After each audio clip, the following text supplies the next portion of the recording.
He's one of the most wanted men in the world. The US government has placed a $10 million bounty on his head.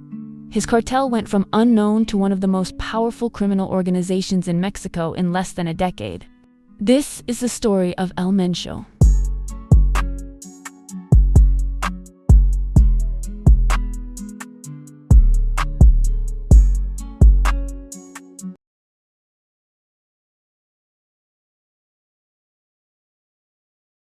Born July 17, 1966 in Michoacán, Mexico, real name Nemesio Oseguera Cervantes, worked in the U.S. in the 1980s California. Arrested in the U.S. for drug charges, later deported, joined the Milenio Cartel before forming CJNG.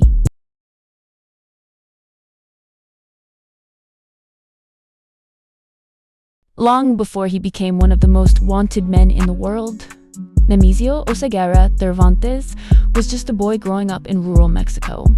He was born on July 17, 1966, in a small community in the state of Michoacán. The area was agricultural, fields, livestock, and long days under the sun. Life was simple. Hard work wasn't optional. It was survival.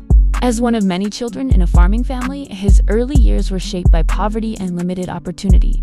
Education options were scarce. Jobs were physical. And for many young men in rural Mexico during that era, the path forward often meant leaving home. In the 1980s, like thousands of others searching for better wages, he crossed into the United States. He eventually settled in California, working low-wage jobs to send money back home. But somewhere along that journey, the direction of his life changed. Court records later showed he became involved in drug distribution while in the U.S. in the late 1980s. He was arrested on drug-related charges. After serving time in a U.S. prison, he was deported back to Mexico. That deportation would become a turning point. Returning to Mexico with experience, contacts, and a hardened perspective, he entered the world of organized crime more directly. He became associated with the Milenio Cartel, a criminal organization operating in western Mexico.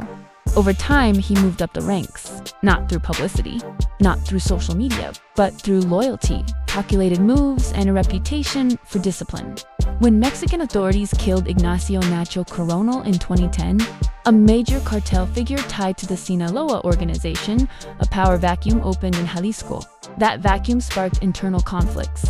The cartel Jalisco Nueva Generation, also known as CJNG, and at the center of it was Nemesio Oseguera Cervantes, now widely known by his alias El Mencho. Unlike older cartels that preferred to operate in the shadows, this new group announced itself with force. Public displays of strength, armed convoys, rapid territorial expansion. Within just a few years, CJNG transformed from a regional group into one of the most powerful criminal organizations in Mexico. As the cartel's influence grew, so did international attention. U.S. authorities linked the organization to large-scale trafficking of methamphetamine, heroin, cocaine, and later, fentanyl. The United States government eventually announced a multi-million-dollar reward for information, leading to his capture from a farm in Michoacán to prison in California.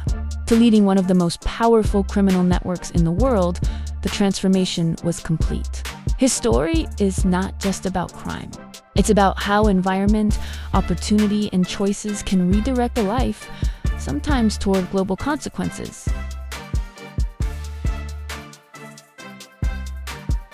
By the mid-2010s, the name CJNG wasn't just circulating in criminal circles, it was dominating headlines. As the organization expanded, it became known for its willingness to confront both rival cartels and the Mexican government directly.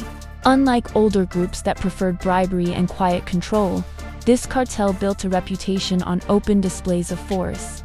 In 2015, that reputation escalated dramatically. During a military operation in the state of Jalisco, cartel members launched an attack that resulted in a Mexican military helicopter being shot down. The incident shocked the country. It signaled a dangerous shift, organized crime groups demonstrating the capacity to challenge state forces in open combat. Roadblocks were set on fire. Vehicles were hijacked and burned. Entire highways were paralyzed. For ordinary citizens, daily life came to a standstill. These tactics weren't random. They were strategic. Public shows of strength serve two purposes: intimidate rivals and send a message to authorities. As turf wars intensified, violent clashes erupted across multiple states.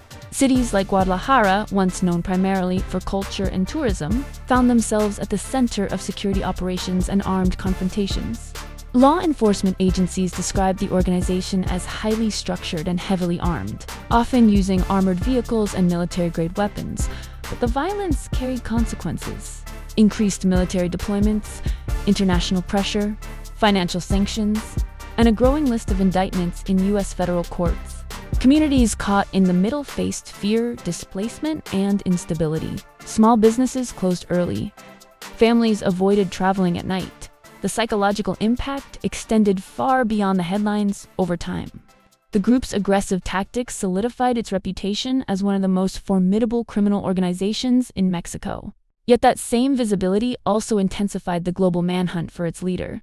Violence built the image, but it also drew the spotlight, and once that spotlight turned international, there was no going back. For years, El Mencho was one of the most feared and elusive figures in the global drug trade.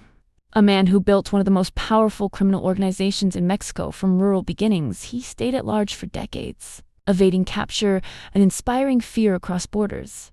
But on February 22, 2026, that era came to an end. During a targeted military operation by the Mexican army in the state of Jalisco, he later died from multiple bullet wounds while being transported into Mexico City. The death of El Mencho did not end cartel violence overnight. In the hours and days that followed, cartel cells launched retaliatory attacks across more than 20 Mexican states, burning vehicles, blocking roads, and clashing with authorities. His body was returned to his family on March 2, 2026. He was buried in a golden casket in a cemetery in Zapopan, near Guadalajara, under heavy military security and public scrutiny. Even in death, El Mencho's legacy is complicated. Experts warn that removing one leader does not automatically dismantle a sprawling criminal network. With his son imprisoned in the United States and no clear successor ready to take his place, a power vacuum has opened within the Cartel Jalisco Nueve generation, a situation that could lead to further conflict or restructuring. One thing is certain: El Mencho's death marks a major milestone in Mexico's long battle against organized crime. But it also raises new questions about what comes next, how communities will cope with ongoing violence, and whether this event will meaningfully reduce the flow of illegal drugs across borders. His story may have ended, but the impact of his life and his death continues to shape the future of the region.